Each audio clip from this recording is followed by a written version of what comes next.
7:30 to start. 9 o'clock, we're out in the parking lot. Yay! That's our Jack and Ann Lee, they're traveling right now in South America, but they wanted to send their regards. So, it's good. So if you need to call them, you can still call Jack on the cell phone. He'll still answer. Now, I want you to understand one thing. I did a lot of thinking about this. I've spoken to several people. I don't think we're going to get done what I'd like to get done in 4 weeks. I don't think it's going to be possible. I don't care how hard we work. Even if we're here 8 hours a day, we're not going to make it. So would it be okay with you if we start to have classes on an extended period? At the end of this month, we'll probably go 2 or 3 weeks. You're going to have a lot of work to do.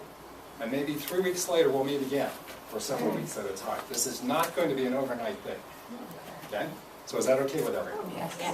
Okay. Remember, the purpose of this class is first and foremost one thing. What is that? It starts with an L. Liberty. Liberty.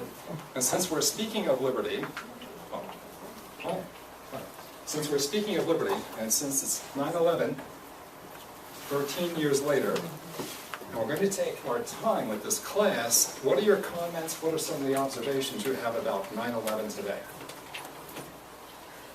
Anyone? Nothing happened today, that's good. Okay. Yeah. Very good. Anyone else? Yeah. I was going to say, I was waiting for something to happen and nothing did. Okay. Anyone else? Any other comments? Please. Well, it did change the world, but it didn't have the effect that they had intended, the perpetrators intended. And what do you think was their intention? To hurt the economy and hurt the world system, the U.S. Strengthen world economy and global authority. Well, I might disagree with that. The way I see it is, they got what they wanted. We're more divided than we've ever been. Look at what it's like getting through an airport now. Okay. Look at how we're thinking about global terrorism. And think about how we're getting to the point now where we may not even begin trusting each other. It created a lot of fear, and it's continued to perpetuate, I think. True, and our government bought into it, and it's creating even more. Okay. Please. Yeah, that was basically what I was going to say, that basically our government, we don't know what they're saying is true because we're not getting the information, and so therefore you've got this, worry about who it is you're speaking with and are they really who they really are. Right. So there's this infiltration of fear, even if it may not be outspoken. Okay. Please. I think we have forgotten who we are.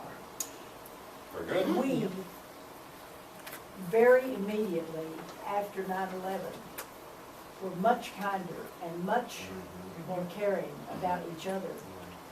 And I walked through the airport probably 2 or 3 days afterward and picked up my mother-in-law.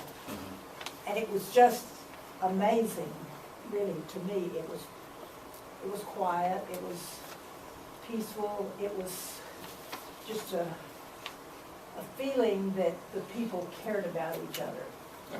And you're right about that. You're right about that. There was a time, maybe a couple of years, where that permeated through society, not just New York. Well, I'd like to say also, this is World Day of Prayer, and there have been a lot of people coming together throughout the world, not just here in this area, Right. coming together for prayer, for just, for everybody, everything, just sending it all out. Okay. Well, I'm going to use an analogy because I'm very basic with things. We're trying to exterminate cockroaches. We have a kitchen that's filled with cockroaches, and we're trying to exterminate them. Okay? Now, I've dealt with this problem. I used to live in a ghetto. Okay? I know what it's like. All right? So, how do you get rid of cockroaches? You can try bombing them. From the ceiling, yeah, it's not. Right. You can try bombing them with different insecticides and poisons. But we know where that's going to get us. They'll just run someplace. And even the ones that survive are now more resistant than ever. The only way I've ever found to clean up cockroaches is to clean up our messes. We have to clean up the kitchen. We have to put things away. We have to keep things tidy and neat. We have to get back into a system that allows all of us our independence. Where we're not stealing from each other and taking from each other.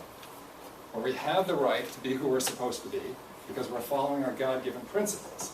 And because we're following that right, we have the ability to achieve whatever we want, and that sends out the signals for everyone else to work together. Greed creates more greed. Anger creates more anger. Fear creates more fear. Lovingness, kindness, working from the highest principles creates love. More the same. The prayer is great that we're doing it for one day, but unless we're praying unceasingly, like what we've been talking about, every day. And it's not even about 9/11. It's about this entire world. It's about our neighbors, ourselves, and everyone that's around us right now. Unless we get into this habit of what we started discussing last week, I don't see how anything's going to change. The cockroaches are just going to move to another place. We haven't even secured our borders. So you can rest assured that when we start bombing them and we start putting boots on the ground, they're going to be coming through Mexico across our borders. Now, we have a choice that we can wait a couple of years and start having car bombs in New York City, because they will start there, in New York City. And it will start spreading right across the Midwest, all the way to California. Now, we can look ahead and we can say that that's what's going to happen, because it will. Or we can take charge of it right now and say that we're going to first help ourselves to be independent. And from helping ourselves, we'll have so much optimism, so much enthusiasm, so much potential, we can begin helping others. We can begin changing this environment every day that we focus on helping and changing ourselves. Am I getting the point across? Mm-hmm. So, no matter what Obama does, he's going to lose. No matter what any president would do right now, they're going to lose. With the ideas that we have right now, we are going to lose. If we follow the ideas that we're learning here, everyone wins. Everyone, including them. They win too. Their life is saved, and they don't have to do the things that they're doing. Do you understand what I mean? There's a lot at stake here. There's a lot. That's the other reason why I want to take our time and go through this. Look, you're going to get to where you want to be. And if we keep working the right way, we'll be able to encourage all of these nasty little elements that are trying to overtake us. We can buy time. We can buy time. We know what's going to happen in time. We can change the time if we begin focusing. As we get more successful ourselves, then people will see that and they'll start asking you, how are you doing it? Yes? What you're saying essentially is akin to saying that you're trying to stop societal entropy. Every great society has fallen in the past, whether it was prehistoric China, Rome, Greece, Right. Europe. So can we actually stop that normal behavior? Well, suppose we say that we can get our 2 cents into the whole mixture. We can throw our energies into that whole mixture of everyone else who's trying to stop it. Do you understand what I mean? We can possibly buy time. Maybe we can't end it. Maybe we can't prevent it. But there's a chance we can buy some time. Maybe we can extend it out to the next generation. If they can learn, maybe they can extend it to the next generation after that. That's right. In every society that fell, as I'm a student of history, war, and societies, every one of them fell into the same things that we're doing now. Become greedy. They began telling people, they began buying people. They began doing all the things that we're beginning to do right now. We can stop that. Equality is never going to be legislated by someone's pen. It's never going to be given by someone to someone. Equality comes from who we are, what we are, from following our spirit, our purpose, and destiny. And if we can be free, if we can be in liberty, and we can give ourselves equality, then we can help others to achieve the same thing. Because at that point, everyone should have it. Am I making my point? How much time that'll buy us? Maybe 10 years, maybe 15, maybe as much as 20. What could happen then? Maybe another group of people can take over and extend it. I don't know. I don't know. But we have some time. We can buy an extra 10 to 20 years if we do this work. That's a given. We can do that. Beyond that, I'm not sure. I'm just not sure. But I just know right now, I don't feel like fighting a civil war. Okay? I think it's kind of stupid to think this way. So, yeah. One of the things that I read somewhere or something, when people are given an income, they lose their self-respect. When they make their own income, even if they make less, they tend to be happy. That's possible. That's very probable. What I see is by trying to, for whatever reason, give everybody handouts, they've destroyed their self-respect. Right. And the Industrial Revolution, by creating an environment where you just went home with a paycheck and never created something, you lost your self-respect. All that people have to do is just turn that around. True. That's true. Unfortunately, it's not easy. Because most people are operating from the brain or heart. They're not operating from spirit. They're not. The other reason why I'm going slower is because last week when I was talking about financial prosperity, I actually got some attitude. I actually got some attitude. As I was talking about it, I could feel it coming from the audience, and it was verified to me later this week from several people that they had attitude about it. They were upset when I started talking about money. And I'm glad. I'm glad you guys have attitude. I'm really glad. I just want you to use it for the right purpose. Look, I'm kind of unique from the standpoint of I've been on both sides of the fence. I've come from abject poverty, okay, on one side of the fence. On the other side of the fence, my mother's relatives, or brothers, were incredibly wealthy. They were two of the finest oral surgeons in the country. So I would leave a ghetto in New Jersey, and I'd go to Virginia where their homes were. One home was over 20,000 square feet. They had servants. They'd meet you at the train station with a chauffeur-driven limousine. Okay. And I mean, they had Pentagon generals coming out of this man's office. Okay, he was working on it. So I'd live in that type of environment for maybe 30 days, 40 days. And then go back to the environment where I was shot at, had knives thrown at me, and I spent a week in the hospital because I refused to join a gang. Okay. My high school had the National Guard in it for more than a year. Okay. So when you talk about poverty, no one can tell me about poverty because I've seen the pluses and minuses of poverty. You talk about wealth, I've seen the pluses and minuses of wealth. Now my uncles, the wealthy ones, died horrible deaths.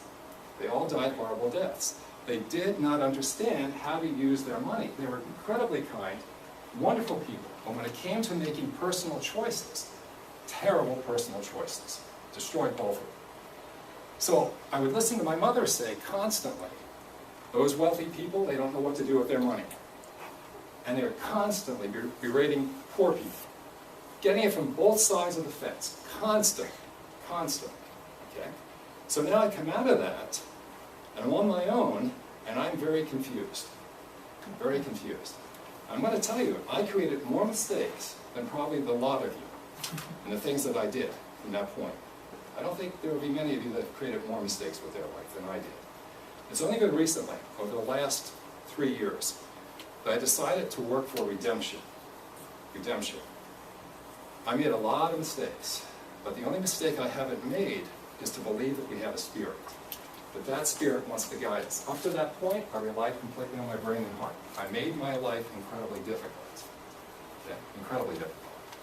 That's why I'm pushing you, and I'm not going to be easy on you. I'm not going to be easy on you. You have a chance for changing your life. You have a chance for achieving the things that you want to do, and it won't come from your brain and heart.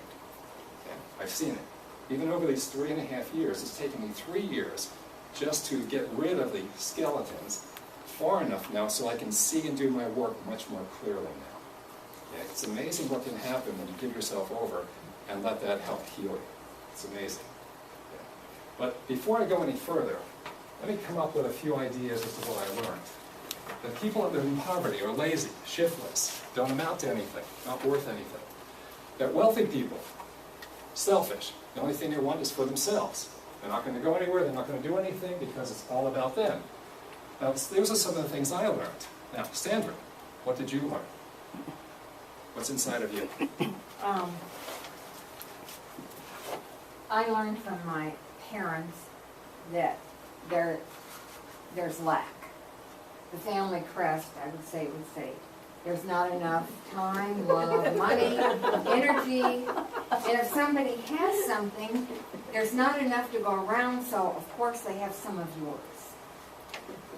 And then I was married to a person who was very wealthy. And I'm one of the people he's talking about that my chair should have become inflamed last week because I was so upset. Went home and my body became inflamed. And his attitude was a lot about poor people are lazy, and he was given all his money by relatives. This is your ex-husband? My ex-husband came from a wealthy family, and he was the stingiest person. If you met him, you would think he was down and out. The poor guy. So it just brought up tons of you-know-what. And I stopped out of here on Tuesday, and I told Pat, I said, he couldn't have picked anything that I would have resisted more. Good. Very good, thank you. Okay, what else? What else is inside you? Come on, let's have some fun. Please. So, why don't you stand, please? I want people to hear this. Well, my belief about money is, even if I get it, they're gonna take it away. Okay, all right. Okay, anyone else? Please, come on, stand. Okay. So in my family, there were lots of different ideas, but there's one that strikes me very much, where there's always a fear that you're going to get cheated. And you know where that comes from, right? I do know where that comes from. Okay. That's fine. Anyone else? Come on, just get it out. You know? Okay. Well, the biggest thing I seem to be fighting, I believe what you're telling us, that my spirit should go, I'm not afraid of earning money, but I keep feeling like I'm not learning, I'm not being a good steward of the money I've got. Till I learn to be a good steward of that, I'm never going to get more. Okay. All right. Anyone have an idea that there's only this much in the whole world, and everyone else has it? Anyone have that? No? Okay, what do you have then? Come on, let's get it out. Because we're going to be changing this. There's got to be more. Otherwise, we'd all be where we want to be. Oh, can I say one more? Please. How about, if you're not work constantly, you're lazy. There you go. Very good. That's a good one. Very good.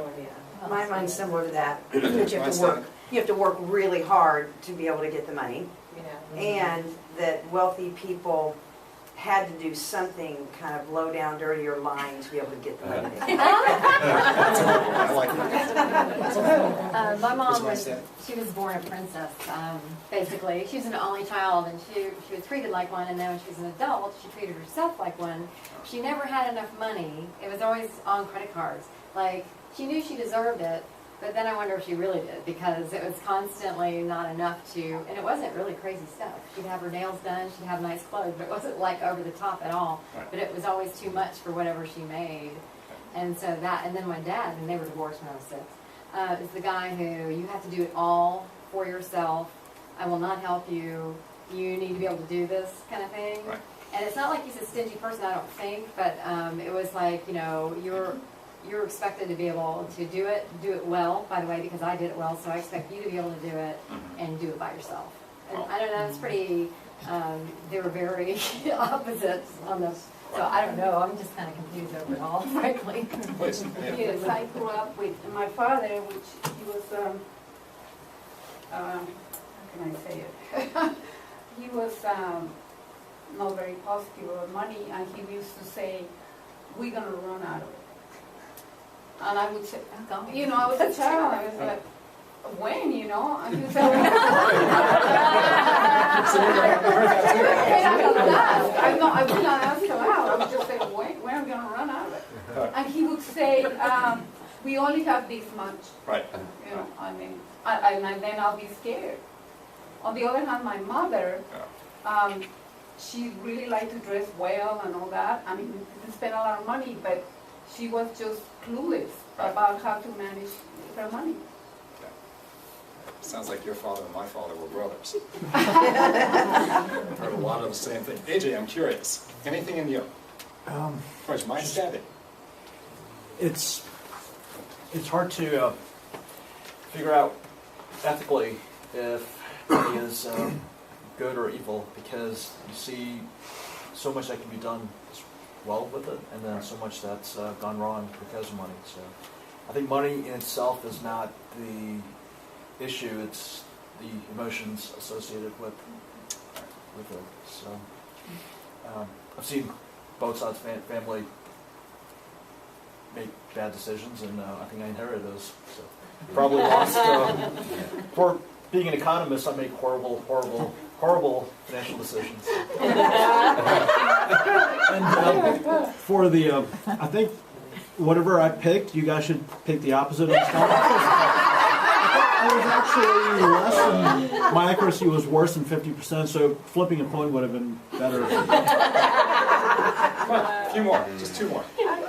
Please, where's mine standing?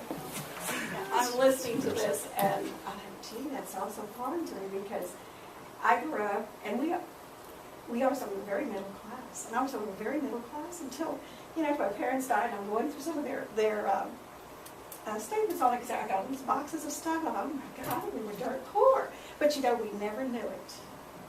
There was always, and it wasn't until I guess about 10, 15 years ago, maybe a little longer, even to Unity, that I realized what we never lacked for a thing. We were the best dressed, my mother, whatever we needed was always, anything that we needed was there. I never remember my parents having made a house payment, having a house payment or talking about debt. They didn't have it, everything was cash. And it came to me that the reason that was is because they were givers. They did, what little they had didn't matter. They did save. Now, how did they save? I remember my daddy, every time I'd come for a visit 3 or 4 times a year, I'd never, pass me $100 bill. Always, when I'd leave and give my son 20 or whatever, always. There was never they never lived in lack. And if there was a child that she saw that had a coat that wasn't heavy enough or warm enough, she would seek out that person's parent and she would get him that or shoes or whatever. But there was never, we're not going to have enough or whatever. And she worked 2 jobs to get us through college. I mean, they were of the belief, though, you worked hard, but they never did complain, we don't have enough, there's not going to be any. And I remember there's times when there wasn't much on the table, but there was food, and it was enough to get by on. But I realized it's because of the giving. They weren't holding on to it, they gave it out, and not just to the family, They were always sharing, helping somebody else. And that's what I learned about 20, 25 years ago. Oh, very important. We'll get back to you in here in a minute. One more, just one more, please. And which mine standing, please? Well, mine was worthiness growing up. Okay. That was the message that I got from my parents that stayed. It really wasn't a message of lack. It was a message of worthiness and a doubt about self-value. Very good. All right, so we know we all have messages. And we have thousands, hundreds of thousands, millions of them that are trying to stop us. So, I'm conveying to you the possibility of learning a gift that you already have, but just bring it to the surface that could open unlimited potential. How are you going to handle that? Welcome. Thank you. Okay, so let's go back to the definition of prosperity for a moment here. Prosperity. Yes, I did speak about money. Obviously, it's also part of health. Obviously, it's a relationship with the self. It's a relationship with others and a relationship with the divine. And in the center of this is a large D that is the divine. That is the source of everything. That's the source. Okay? So this changes our concept of how we're going to achieve our liberty versus the world. That concept right there. That the divine guides us. And I don't care what you call God. I don't care even if you resist the concept of God, as long as you refer to or think about universal intelligence. Okay? I don't care what you call it. As long as you understand you are not doing this by yourself, because I can tell you every time over the last 3.5 years that I thought I was doing it by myself and I got cocky, I'd go weeks without getting the answers right. Weeks, until I'd get back into the proper concept. When I got back into realizing what's giving me the help, I'd go right back into getting the correct answers. And you're going to go in and out of that. Why do you think I spoke about money last week as an element of prosperity? Why was I using that last week? Yeah. It's the one we resist most. Okay, it can be. It can be. It can be. Anyone else? Any other reason why? Quantitative measure? Thank you. That's exactly it. What did Yeah. you say? Quantitative measure. I don't know of any other way of knowing where we stand. I mean, you can tell me about the relationship you have with yourself and what you have with others and whatever you believe about God, and maybe even your health, but the only thing I can measure objectively is the money. I found that if I allowed that to be my measure, and I was right on target, and I could predict what was going to be happening in the future, I was really accurate with everything else. And when I wasn't accurate with making predictions about the future and the money, everything else would go off. That's our guide. That's how we're going to know that we're going in the right direction. It's as simple as that. And if you're not getting it right, you better check there. And there starts with gratitude. That starts with gratitude. Okay, that D is actually also a G. It's not just for God. It's gratitude. That's a D, like dog. Okay? For the divine. This represents the divine. Okay? Another word for that is gratitude. Another word for God.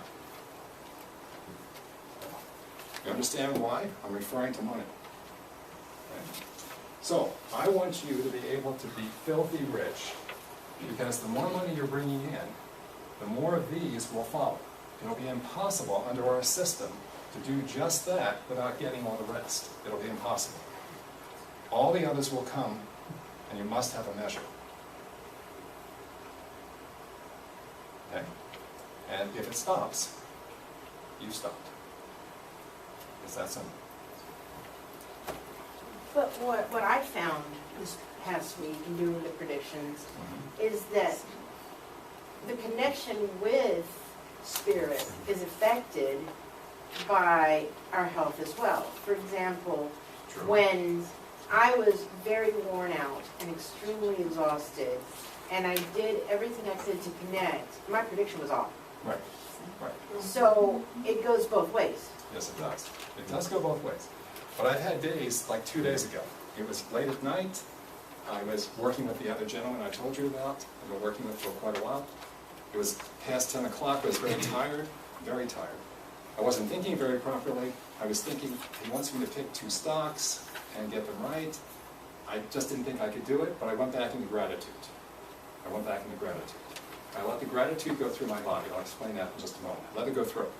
And I could feel the energy coming back. And I went back into thanking for the opportunities I had. And I let the energy keep coming back. In about 15 minutes, I had enough energy to make the prediction. I got both of them correct.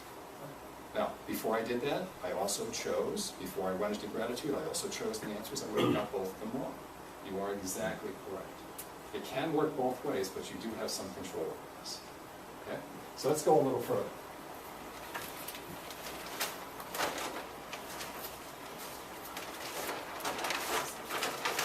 All right, now, this is one of the reasons why I'm going to slow down. I want you to get this concept. This is priceless, this concept, right now. I call this balancing energy. And this is the energy that flows through our body. This is what we were talking about last week. This is the energy that flows from the top of the skull, through our bodies, into the earth, back up through heaven and back through us. It's this continual system that feeds us. It's the continual system that gives us energy. Yes. Okay, would you